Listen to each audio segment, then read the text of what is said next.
नमस्कार मित्रों, यह है कि आँख का पेड़ है। इसको मदार भी कहते हैं, अखुआ भी कहते हैं। यह बहुत काम आता है।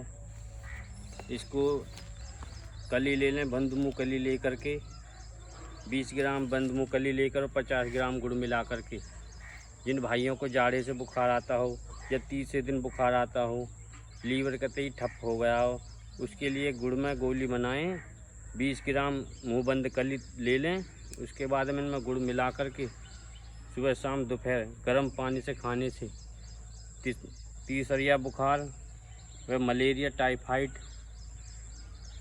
और बुखार के जो भी अन्य रोग हैं, बुखार के रोगों को ख़त्म करता है, खांसी को ख़त्म करता है।